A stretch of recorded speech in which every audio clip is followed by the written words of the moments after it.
नमस्कार विद्यार्थ्यांनो, आज मी तुम्हाला तुमच्या पाचोळा या कादंबरीचा सारांश सांगणार आहे.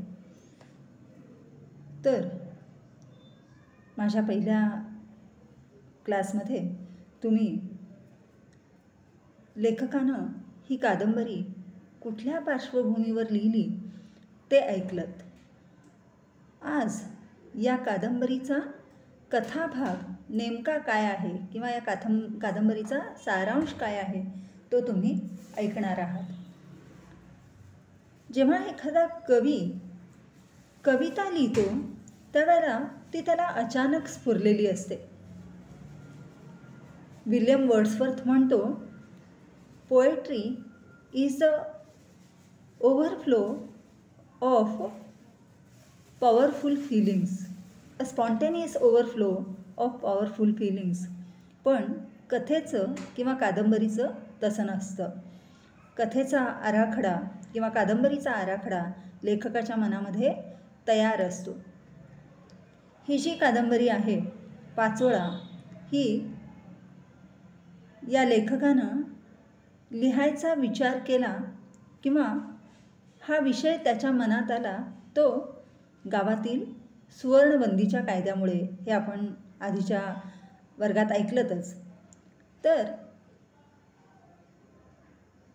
सुवर्णबंदीचा कायदा हा तात्पुरता होता, पण असे कित्येक, केवळ एक सोनार नव्हे तर शिंपी, न्हावी, चांभार असे कितीतरी लोक खेड्यात असतात आणि ज्यांना या शहरीकरणाचा फटका बसतो आणि त्यांचं जीवन कोलमडून पडतं. हे लेखकाच्या लक्षात आलं आणि त्यानं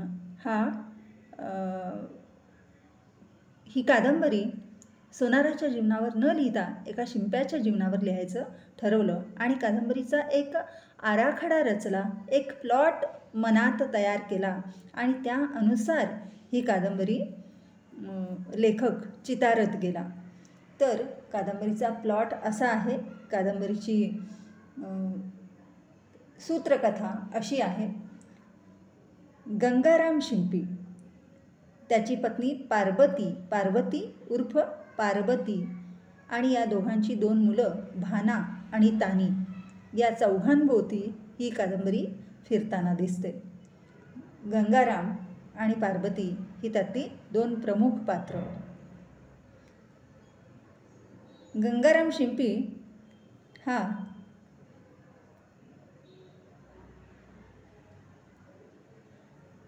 आपल्या घराच्या अंगणातल्या 4 पत्र्यांच्या खोलीत कपडे शिवत होता. आपलाच हेका चालवणारा, चिडचिड्या वृत्तीचा, तापट डोक्याचा, आपण भले की आपले काम भले अशा वृत्तीने वागणारा. एक काळ असा होता की गावातल्या कोणाही माणसाच्या अंगावरच्या कपड्यांवर त्याच्याशिवाय टाका पडायचा नाही. पण आता ती परिस्थिती राहिलेली नाही. आता हरघडी गावातली माणसे तालुक्याला जातात आणि आपल्याला जसे हवे तसे कपडे तिथून शिवून आणतात, कारण त्यांना नवीन फॅशनचे कपडे हवे आहेत. जुनं पुराणं काही शिवायचं असेल तरच त्यांना गंगारामची आठवण येते. खरं तर गंगारामनं हे समजून घ्यायला हवं. माणसानं काळाबरोबर बदलायला पाहिजे तरच त्याचं स्थान टिकून राहतं, हे त्यांना शिकायला हवं. पण दुर्दैवानं गंगारामनं ते लक्षात घेतलेलं दिसत नाही. कदाचित त्याच्या ते लक्षातही आलं असेल, पण परिस्थितीची अनुकूलता नसेल. कारण काही असो, दिवसेंदिवस त्याचा धंदा बसत चालला आहे. गावातल्या लोकांविषयी त्याच्या मनात राग आहे. जुन्या कपड्यांची दुरुस्ती करण्यापुरतीच त्यांना आपली आठवण यावी हे त्याच्या मनाला टोचत आहे. अशी सगळी परिस्थिती निर्माण झालेली असताना एखाद्या माणसाने अपमानास्पद रीतीने त्याला एखादा जुना कपडा शिवायला सांगितला तर गंगाराम ते काम करील का, याचा विचार जेव्हा लेखकाने केला तेव्हा लेखकाच्या लक्षात गंगारामचा स्वभाव आला. तर गंगाराम हा तापट डोक्याचा मनुष्य आहे आणि तो जर कोणी जेव्हा गावातले सगळे लोक कपडे शिवण्यासाठी तालुक्याला जातात, शहरात जातात, तेव्हा जुना पुराणा कपडा शिवण्यासाठी जर कोणी आपल्याकडे आलं आणि अपमानास्पद रीतीनं आपल्याला ते कापड त्यांनी शिवायला सांगितलं तर गंगारामला त्याचा राग आल्यावाचून राहणार नाही. गंगाराम त्याच्या घरी जेव्हा एक मनुष्य येतो, मनुष्य म्हणता येणार नाही, हा एक लहान मुलगा आहे आणि तो मुलगा आहे गावातला एक मोठा माणूस, प्रतिष्ठित माणूस, गरड, ज्याला सगळं गाव गरड म्हणून ओळखतं, ते या गरडाचा मुलगा त्याच्या घरी येतो. आणि हा मुलगा जो आहे अतिशय आपल्या बापासारखाच उर्मट प्रवृत्तीचा, उद्धट बोलणारा, पैशाच्या जोरावर हवे त्याला विकत घेता येईल असा विचार मनाशी बाळगणारा, बोलताना लहान मोठा हा मुलाहिजा न ठेवणारा, हे पोरगं गंगारामच्या घरी येतं आणि त्याच्या अंगावर धोतर फेकून मारतं आणि धोतराला दंड घालून द्या म्हणून सांगतं. त्यावेळेला गंगारामचा मूळचाच तापट स्वभाव आणखीन तापून उठतो. त्याला त्या पोराचं हे वागणं अतिशय त्रासदायक वाटतं आणि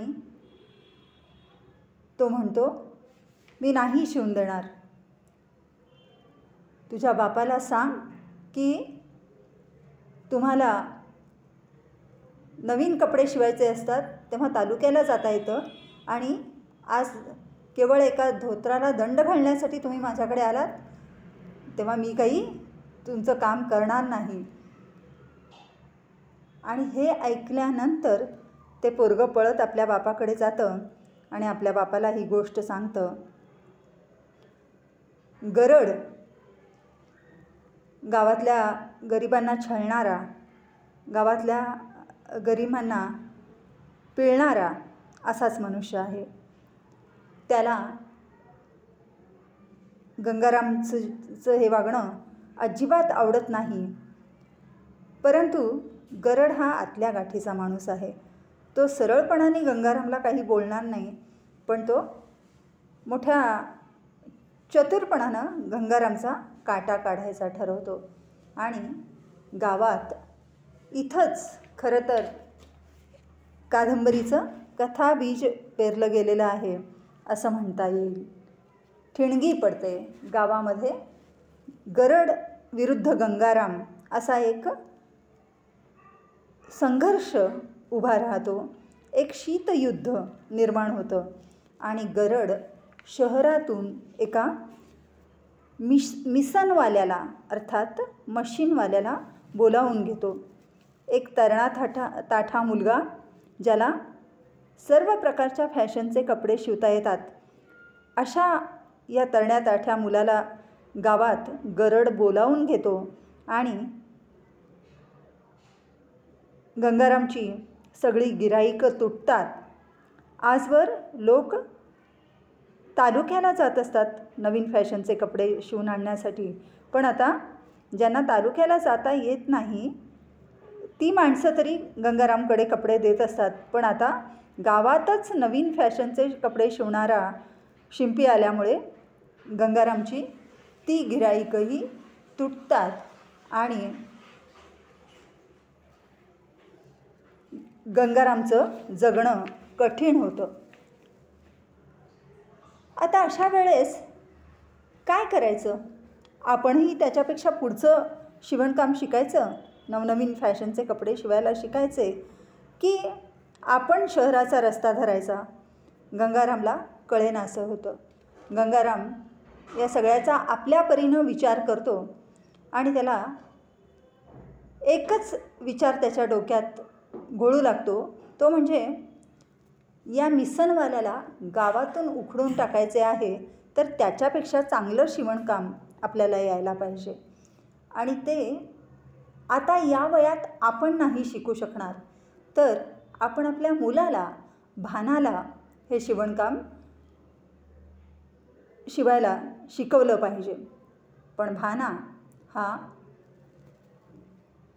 तरुण आहे, त्याला शिकायचं आहे, तो अभ्यासात हुशार आहे, शाळेत त्याचा पहिला नंबर येतो, अर्थात शाळेत त्याचा नेहमी पहिला नंबर येतो, त्याचे शिक्षक त्याच्यावर खुश आहेत. आणि अशा या शिक्षणामध्ये पुढे चाललेल्या, शिक्षणामध्ये अडकून पडलेल्या मुलाला तालुक्याच्या गावी धाडणं ही मोठी अवघड गोष्ट आहे.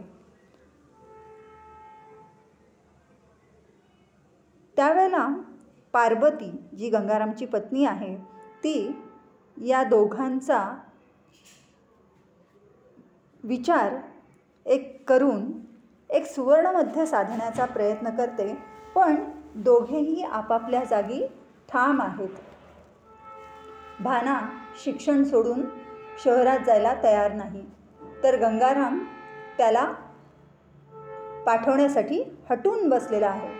बिचारा पार्वतीला काय करावे ते कळेनासे झालेले आहे. अशा वेळेला पार्वती आपल्या समजदार सोशिकपणामुळे दोघांनाही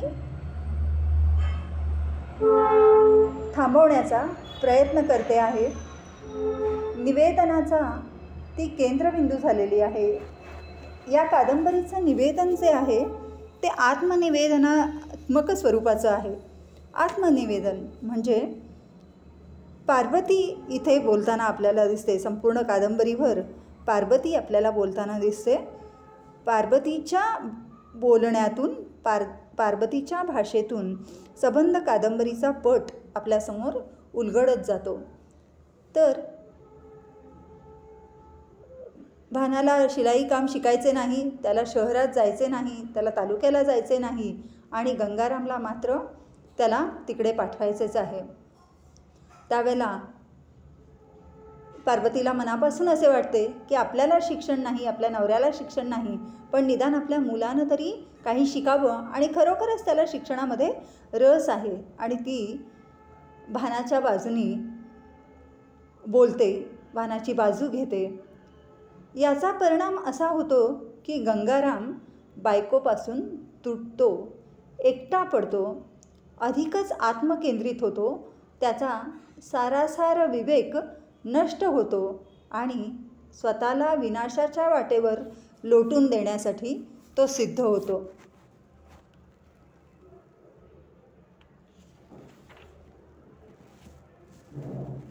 धन्यवाद. पुढचा भाग आपण पुढच्या वेळेस पाहूया.